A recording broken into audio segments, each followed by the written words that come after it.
সুপ্রিয় দর্শক, আসসালামু আলাইকুম। সবাইকে স্বাগত জানাচ্ছি আজকের গুরুত্বপূর্ণ সংবাদে। প্রথমেই জানিয়ে দিচ্ছি সংবাদ শিরোনাম, পরে বিস্তারিত। বিএনপিকে চাপে রাখতে জামায়াতে ইসলামীর যুগপথ আন্দোলন। তবে তার আগে আমাদের চ্যানেলটি সাবস্ক্রাইব করে রাখুন, যাতে পরবর্তী আপডেট সবার আগে আপনার কাছে পৌঁছে যায়।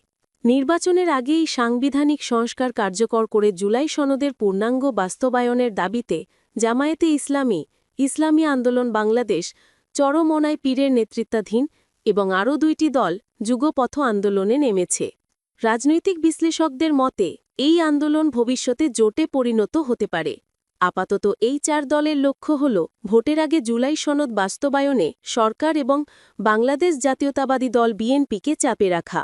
দলগুলোর সূত্রে জানা গেছে, গতকাল সোমবার পৃথক সংবাদ সম্মেলনে জামায়াত ও ইসলামী আন্দোলন 5 দফা এবং খেলাফত মজলিস 6 দফা দাবিতে কর্মসূচি ঘোষণা করেছেন। এর আগের দিন 5 দফা দাবিতে কর্মসূচি দেয় মৌলানা মামুনুল হকের নেতৃত্বাধীন বাংলাদেশ খেলাফত মজলিস।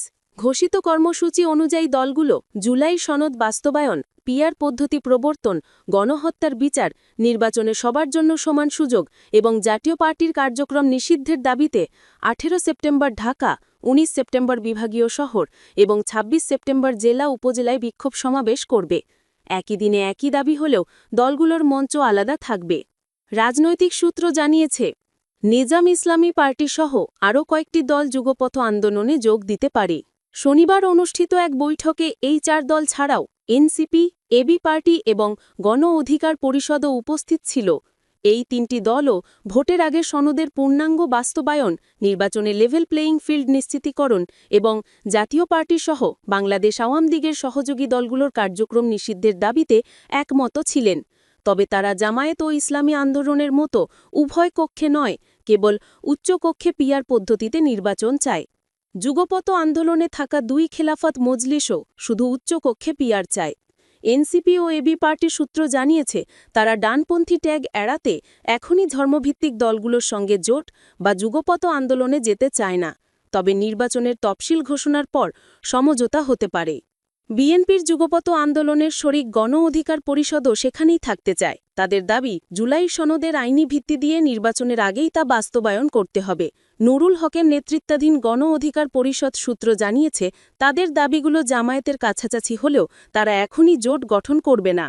জুলাই সনদে রাজনৈতিক দলগুলোর সংখ্যাগরিষ্ঠ মতামতের ভিত্তিতে 84টি সংস্কার সিদ্ধান্ত দিয়েছে কমিশন, যার মধ্যে 11টিতে বিভিন্ন দলের নোট অফ ডিসেন্ট রয়েছে। এর মধ্যে উচ্চকক্ষে পিআর, প্রধানমন্ত্রীর একাধিক পদে থাকার নিষিদ্ধকরণ, তত্ত্বাবধায়ক সরকার গঠন পদ্ধতি, কমিটির মাধ্যমে দুদক এবং বাংলাদেশ ব্যাংকের গভর্নর নিয়োগ রাষ্ট্রপতির হাতে দেওয়াসহ 9টি সিদ্ধান্তে বিএনপি আপত্তি জানিয়েছে এবং বলেছে, ক্ষমতায় গেলে এগুলো বাস্তবায়ন করবে না। জামায়াত গভর্নর নিয়োগ সংক্রান্ত সিদ্ধান্তসহ কয়েকটিতে আপত্তি দিলেও বাকি সবকটির বাস্তবায়ন চায়। রাষ্ট্রপতি নির্বাচন ব্যবস্থা নিয়ে আপত্তি জানিয়েছে ইসলামী আন্দোলনও। প্রধান উপদেষ্টার নেতৃত্বাধীন জাতীয় ঐক্যমত্য কমিশন জুলাই সনদ চূড়ান্ত করলেও বাস্তবায়ন পদ্ধতি নিয়ে দলগুলো নিজ নিজ অবস্থানে অনড়। বিএনপি বলছে, সাংবিধানিক সংস্কার পরবর্তী সংসদে 2 বছরের মধ্যে হবে। অপরদিকে জামায়াত ও ইসলামী আন্দোলনের মত, বিশেষ সাংবিধানিক আদেশের মাধ্যমে নির্বাচনের আগেই সনদ বাস্তবায়ন করতে হবে এবং সংসদে অনুমোদনের পর গণভোটে তা গৃহীত হতে হবে, যাতে ভবিষ্যতে কেউ বাতিল করতে না পারে। গত রোববার প্রধান উপদেষ্টা মোহাম্মদ ইউনূসের উপস্থিতিতে 3য় দফার 2য় দিনের সংলাপ হলেও কোনো দলই বাস্তবায়ন পদ্ধতি নিয়ে অবস্থান পরিবর্তন করেনি। কমিশনের বিশেষজ্ঞ প্যানেলও সাংবিধানিক আদেশ বা গণভোটে সনদ বাস্তবায়নের মত দিয়েছে।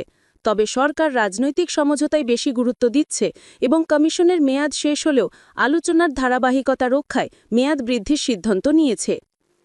জামায়াতসহ যুগপথ আন্দোলনে থাকা দলগুলোর নেতারা সমকালকে বলেন, বিএনপি অভ্যুত্থানের পর অন্যদের মতামতকে গুরুত্ব দিচ্ছে না। তারা ক্ষমতায় যাওয়াকেই প্রধান লক্ষ্য ধরে সংস্কারে বাধা দিচ্ছে। ফলে সন্দেহ তৈরি হয়েছে, বিএনপি ক্ষমতায় গেলে আদৌ সংবিধান সংস্কার করবে কিনা। নেতারা বলেন, উচ্চকক্ষে পিআর মানতেই হবে, এটাই চাপ সৃষ্টির কৌশল। বিএনপিকে উচ্চকক্ষে পিআরে রাজি করাতে পুরো নির্বাচন পিআর পদ্ধতিতে করার দাবি তোলা হয়েছে, যাতে আলোচনায় কিছু ছাড় আদায় করা যায়। বিএনপি যদি উচ্চকক্ষে পিআরে রাজি হয়, তবে নিম্নকক্ষের পিআর দাবি প্রত্যাহার করা হতে পারে। বিএনপির স্থায়ী কমিটির সদস্য সালাহুদ্দিন আহমেদ সমকালকে বলেন, দলগুলো নির্বাচনী কৌশল হিসাবে যুগপৎ আন্দোলনে নেমেছে হয়তো। আন্দোলন করা তাদের রাজনীতিক অধিকার। সনদ নিয়ে আলোচনার চলমান অবস্থায় আন্দোলনকে বিএনপি কিভাবে দেখে এ প্রশ্নে তিনি বলেন, এটা দ্বিচারিতা বলা যেতে পারে। জাতীয় পার্টির কার্যক্রম নিষিদ্ধের দাবির বিষয়ে সালাউদ্দিন বলেন, বিএনপি নির্বাহী আদেশে কোনো দল নিষিদ্ধের পক্ষে নয়। আইন অনুযায়ী বিচার সম্ভব এবং আপত্তি থাকলে আদালতে যাওয়া উচিত। আগামী বুধবার আবার দলগুলোর সঙ্গে সংলাপে বসবে কমিশন। 2 দিনের বিরতিতে দলগুলোকে মতপার্থক্য দূর করার আহ্বান জানানো হলেও এমন উদ্যোগ দেখা যাচ্ছে না বলে সালাহুদ্দিন মন্তব্য করেন। জামায়াতের নায়েব আমির সৈয়দ আবদুল্লাহ মোহাম্মদ তাহের বলেছেন, এটি কারও ওপর চাপ সৃষ্টি নয়, বরং জুলাই অভ্যুত্থানকে সফল করতেই এই আন্দোলন। জুলাই সনদ বাস্তবায়িত করতেই হবে। রাজনৈতিক বিশ্লেষক জাহেদুর রহমান বলেন, চাপ সৃষ্টির কৌশল হিসেবে জামায়াত ইসলামী আন্দোলন সহ দলগুলো আন্দোলনে নেমেছে। চাপ কেবল সনদ বাস্তবায়নের জন্য নাকি আসন ভাগাভাগির জন্য তা বুঝতে সময় লাগবে। জামায়াতের সংবাদ সম্মেলন।